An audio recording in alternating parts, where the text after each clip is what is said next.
മാറ്റുന്നു. പൊതുവിലത് കാണാതിരിക്കും, നല്ലത് കാണുമ്പോൾ നാച്ചുറലി സിനിമ ഉണ്ടാവും. നല്ല ഓഡിയൻസ് ഉണ്ടെങ്കിൽ നല്ല സിനിമ ഉണ്ടാവും. പെട്ടെന്ന് മനസ്സിലേക്ക് വരുന്നത് രണ്ടാമത്തെയൊക്കെ ആണെന്നാണ് എൻ്റെ ഒരു ഓർമ്മ. പിന്നെ നമുക്ക് കുറച്ച് താമസിച്ചാണ് വരുന്നത്.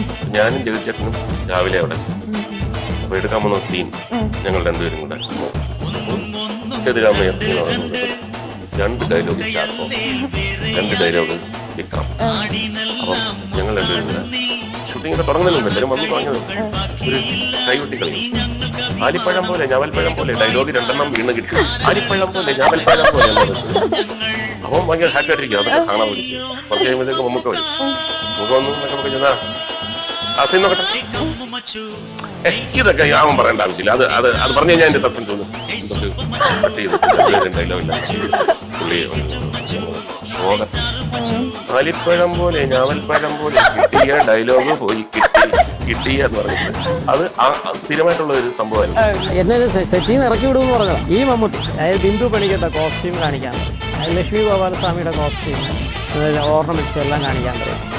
ഞാൻ പറഞ്ഞു, ഞാൻ ലോഹിദാസിനെ ചോദിച്ചത്, സാർ എന്തിനാണ് മമ്മൂട്ടിയെ കാണിക്കുന്നത്? കാണിച്ചൊക്കെ പറഞ്ഞ സംഭവം വേറെ ചില ആൾക്കാർ ഇങ്ങനെ അഹങ്കാരം എന്നൊക്കെ പറയാനാണ്.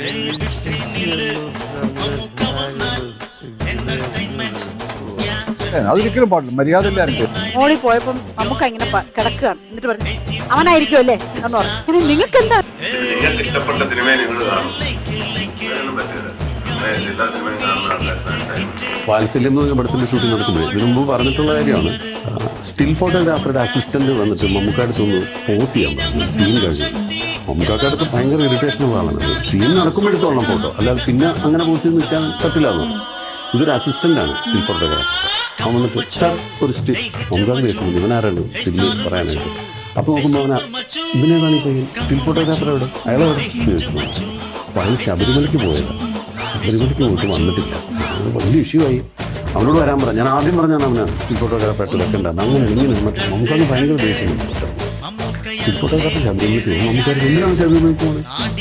ഇന്നലെ ശബരിമല നട അടച്ചതാണ്. പിന്നെ അവനവിടെ ശബരിമലയ്ക്ക് പോകണം. ഇങ്ങനെയുള്ള ഈ മമ്മൂട്ടി ചിത്രങ്ങളെ തുടർച്ചയായിട്ട് സാമ്പത്തിക പരാജയപ്പെട്ട് പറഞ്ഞാൽ വിശ്വസിക്കാത്ത ലെവലിലുള്ള ഒരു അവസ്ഥയിലേക്ക് മമ്മൂട്ടി ആ സമയത്ത് മാറി സത്യമാണ്. മമ്മൂട്ടി ഹോട്ടലിലൊക്കെ ഒറ്റയ്ക്ക് നിൽക്കുമ്പോൾ ഈ സ്വയം മറന്നിട്ട് ഞാൻ ഔട്ടായി പോയേ, എന്നെ ഔട്ടാക്കിയേ എന്ന് പറയുന്ന ഒരവസ്ഥയിലേക്ക് മമ്മൂട്ടി വന്നു. എന്നിട്ട് ഒരിക്കലും എൻ്റെ റൂമിലേക്ക് മമ്മൂട്ടി കയറി വന്നു. ഈ മുന്നൂറ്റി പറഞ്ഞാൽ കടവട്ടം വന്നിട്ടുള്ളതാണ്. പക്ഷെ അന്ന് കയറി വന്നിട്ട് മമ്മൂട്ടി വന്നിട്ട് വല്ലാണ്ടായിട്ട് ഉറക്കം, ഞാൻ ഔട്ടായി പോയേ, എന്നെ ഔട്ടാക്കിയേ, എല്ലാവരും കൂടെ ചേർന്ന് വന്ന് അവിടെ ഒരു കട്ടിലുണ്ട്. ആ കട്ടിലോട്ട് അങ്ങ് വീടുവാണ്. ഞാൻ പറയും, മമ്മൂട്ടി നിങ്ങൾ എന്താ ഈ പറയുന്നത്? നിങ്ങളുടെ പടത്തിന് ക്ഷീണം വന്നു, അത് സത്യമാണ്. പക്ഷെ നിങ്ങൾ തന്നെ ഇത് പറയാൻ പോയാൽ എങ്ങനെ ഇരിക്കും? ഞാൻ ഔട്ടായി എന്ന് പറഞ്ഞ് വിളിച്ച് പറഞ്ഞാൽ ഇത് നാട്ടുകാർ അറിഞ്ഞിട്ടില്ല, നാട്ടുകാർ അറിയുന്നതിന് മുമ്പ് നിങ്ങൾ രക്ഷപ്പെടും, ധൈര്യമായിട്ടിരിക്കുന്നൊക്കെ. എടാ നീ മാത്രമേ എന്നോട് ഇങ്ങനെ പറഞ്ഞോളൂ. മമ്മൂട്ടി അങ്ങോട്ട് കെട്ടിപ്പിടിച്ചിട്ട് എന്നെ കരഞ്ഞ് ഈ തോളത്ത് തല വെച്ചിട്ട് കരയുക. ഇത് പറഞ്ഞ ഒരുപക്ഷെ ഇപ്പോഴത്തെ മമ്മൂട്ടി ട്രാൻസ്ഫർക്കൊന്നും വിശ്വസിക്കാൻ പറ്റിയെന്ന് വരില്ല. പക്ഷേ അന്ന് ഇങ്ങനൊരു സംഭവം ഉണ്ടായി. മമ്മൂട്ടി ഒട്ടിപ്പൊട്ടി കരയുക. ഞാൻ പറഞ്ഞു മമ്മൂക്കയായിട്ട് ചെറിയൊരു വിരോധത്തിന് കാരണമായി ശ്രീ മമ്മൂട്ടി. അദ്ദേഹത്തിൻ്റെ കൂടെ ആദ്യ സമയത്ത് അഭിനയിച്ച ആളുകളെ ഒരു ആദരവ് രേഖപ്പെടുത്താൻ വേണ്ടി തിരിച്ചു ഞാൻ പോകണമെന്നെല്ലാം പറഞ്ഞ് കാത്തിരിക്കുന്ന സമയത്ത് കഷ്ടകാലത്ത് ആ ദിവസം ഒരു സീരിയൽ ഗംഭീരമായിട്ട് അത് ചെയ്തുകൊണ്ടിരിക്കുന്ന ആ സീരിയൽ അതിൽ പ്രധാനപ്പെട്ട ഒരു ക്യാരക്ടറാണ്. അതിനു മുമ്പ് ഈ മമ്മൂക്കയും ശ്രീ കെ വി ജിയും ഭയങ്കര സ്നേഹമാണ്, ഇതെല്ലാം. എങ്കിലും എവിടെയോ എങ്ങനെയോ ചില ഈഗോസൊക്കെ എപ്പോഴെങ്കിലും അങ്ങനെ ഇരിക്കുന്ന സമയമുണ്ട്. ഞാൻ സീരിയലിൻ്റെ ആ ഇത് ഫുള്ളായിട്ട് തീർത്തിട്ട് വരാം, വൻ നഷ്ടമുണ്ട്. ചിത്രാഞ്ജലിയിലാണ് ചെയ്തത്. അങ്ങനെ പൂർത്തീകരിച്ചു വന്നപ്പം അവിടെ സെനറ്റുകളിലെത്തേണ്ട സമയം എനിക്ക് അത് അദ്ദേഹം നോക്കി. പിന്നെ അടുത്ത അമ്മയുടെ മീറ്റിങ്ങിൽ അവിടെ വന്നപ്പോൾ ഇദ്ദേഹം മുഖമെല്ലാം തിളച്ചു വീർപ്പിച്ച് ദേഷ്യമൊക്കെ കയറി ഞാൻ തൊഴുതിട്ടൊന്നും അതിൻ്റെ ഈ ഷൂട്ടിംഗ് സമയത്ത് മറവത്തൂർ കനവെന്ന് പറയുന്ന സിനിമയുടെ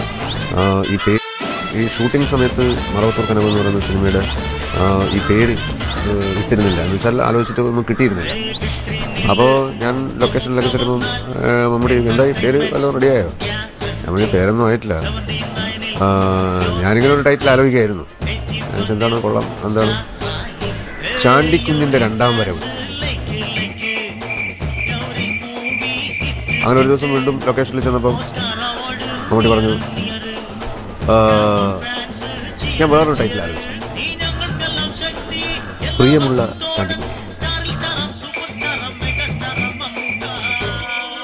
ഈ ഷൂട്ടിംഗ് സമയത്ത് മറവത്തൂർ കനവ് എന്ന് പറയുന്ന സിനിമയുടെ ഈ പേര് ഇട്ടിരുന്നില്ല, എന്ന് വെച്ചാൽ ആലോചിച്ചിട്ടൊന്നും കിട്ടിയിരുന്നില്ല.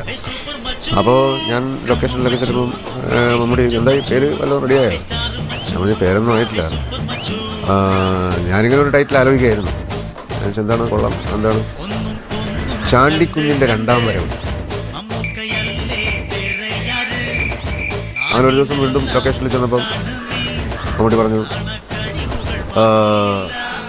ഞാൻ വേറൊരു ടൈറ്റിലാണ്, പ്രിയമുള്ള ചാണ്ടിക്കുഞ്ഞി. ഈ സെപ്റ്റംബറിലൊന്നും ഡേറ്റ് തരാനായിട്ടൊന്നും അപ്പം ഞങ്ങൾ പറഞ്ഞു ഞങ്ങൾക്ക് 6 ദിവസം കിട്ടിയാൽ അതിനിടയിൽ ഞങ്ങളെല്ലാം ഒന്ന് അഡ്ജസ്റ്റ് ചെയ്യാൻ കഴിയും. അഡ്ജസ്റ്റ് ചെയ്യാൻ ഞാനാരാ? എൻ്റെ കൂടെ പഠിച്ചാളോ? അതോ എൻ്റെ സുജാതിക്കാരനോ? അതോ വേറെ വല്ല ബന്ധമുണ്ടോ? ഒന്നുമില്ലല്ലോ. പിന്നെ എന്ത് അഡ്ജസ്റ്റ്മെൻറ്റ് ചോദിക്കുന്നത്? ഞാനങ്ങ് ലഭ്യനായി. അപ്പോൾ ഞാൻ കോടമ്പക്കത്ത് ഓർബിറ്റ് കിട്ടുന്നതിന് മുമ്പ് അവിടുത്തെ ചൂടനുഭവിച്ച ഒരാളാണ്. മമ്മൂട്ടിയാണെങ്കിൽ ഓർബിറ്റിന് മുകളിലൂടെ കാറിൽ വന്ന ഒരാളുമാണ്. ഇവരവിടെ അങ്ങനെ അങ്ങ് തോറ്റ് ഈ സിനിമയിൽ നിൽക്കേണ്ട ആവശ്യമില്ലല്ലോ എന്ന് വിചാരിച്ചു. ഈ മമ്മൂക്കയുടെ ഏറ്റവും വലിയൊരു ആരാധനയാണ്. പുള്ളിക്ക് എന്നെ അത്ര ഇഷ്ടമാണ്. എന്തുകൊണ്ടാണെന്ന് എനിക്കറിയില്ല. നമുക്ക് കാണുന്നില്ലേ? അതെനിക്ക് 2 ദിവസം കഴിയും. അതെ, ദുബായിൽ വരുന്നു. ഞാൻ ഒന്നും ഞെട്ടി, ഞാൻ കൊണ്ടൊന്നും പോയി. ഇതെല്ലാം ആദ്യം ഇറക്കുന്നതിൽ ഭയങ്കര താല്പര്യമാണ്. മമ്മൂക്ക കാട്ടിലായോണ്ട് കിട്ടിയനെ. ഏതോ കാട്ടിലായോണ്ട് പുള്ളിക്ക് ഫോൺ കിട്ടിയില്ല. അദ്ദേഹത്തിന്റെ അടുത്തേക്ക് ആ ഫോൺ കൊണ്ടുവന്നിട്ട് മനോജേട്ടനെ എടുത്തങ്ങ് കാണിച്ചിട്ട് തന്നെ ഒന്ന് ഇതായി. കാരണം അതത്ര ഇഷ്ടപ്പെട്ട് കാണില്ല. കാരണം എനിക്കറിയാം, കാരണം പുള്ളി ഇതെല്ലാം ആദ്യം ഇറക്കുന്നതാണ്. ഞാനിത് കാണിച്ചു. അതിന്റെ പുറകെ N95 ഈ നോക്കിയുടെ കാണിച്ചു. അതൊന്ന് ഹാപ്പനിങ്ങാ. ഇത് രണ്ടും കൈ വെച്ചു. ഇതൊക്കെ എവിടെ നിന്ന് കിട്ടി? ഞാൻ പിന്നെ എൻ്റെ ഫ്രണ്ട് ഇന്നലെ കൊണ്ടു. അല്ലേ, എനിക്ക് 2 ദിവസം കഴിയുമ്പോൾ കിട്ടും. തലക്കോണത്ത് കാട്ടായം അങ്ങോട്ടായാലും കൊണ്ടുവരാൻ എങ്കിലുണ്ട്, സാധനമുണ്ട് എന്നൊക്കെ പറഞ്ഞ് അഡ്ജസ്റ്റ് ചെയ്തു. എനിക്കറിയാൻ കിട്ടിയിട്ടില്ലല്ലോ. എന്നെ ആ സമയം മുതൽ അന്ന് വൈകുന്നേരം ഇതുകൊണ്ടാണോ എന്ന് എനിക്കറിയില്ല. എൻ്റെ വിഷു അല്ല, ഈ ഫോണൊക്കെ കൊള്ളാം. നിങ്ങൾ എന്താണ് കൊടുത്തത്?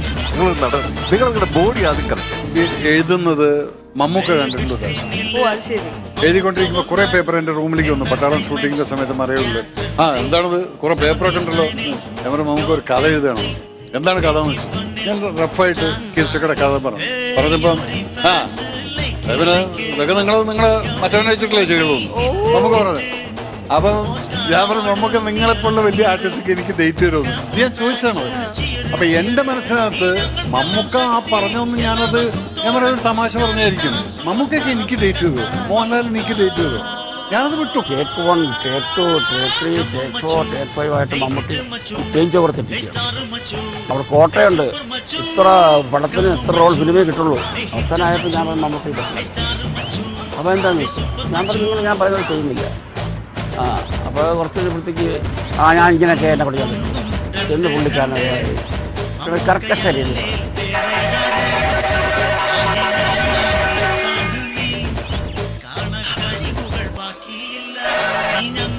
ഞാൻ ഫോണിൽ കൂടി പിള്ളേർ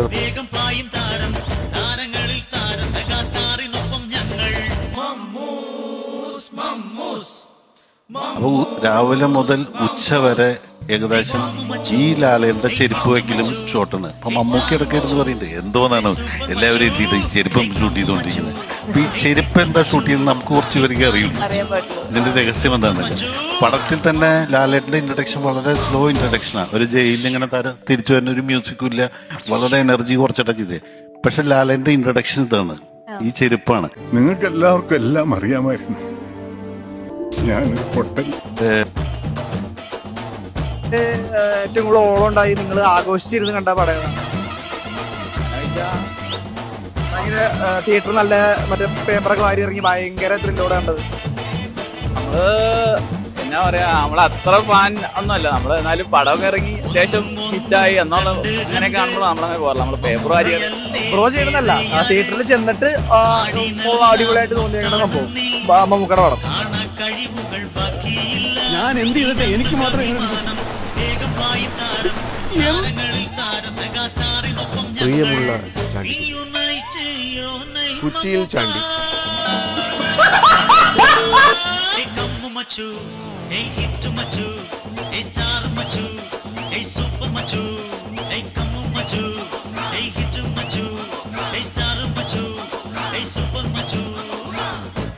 പിന്നെ നിങ്ങൾക്ക് ഇഷ്ടപ്പെട്ട സിനിമയെ നിങ്ങൾ കാണും, അങ്ങനെയൊന്നും പറ്റില്ല.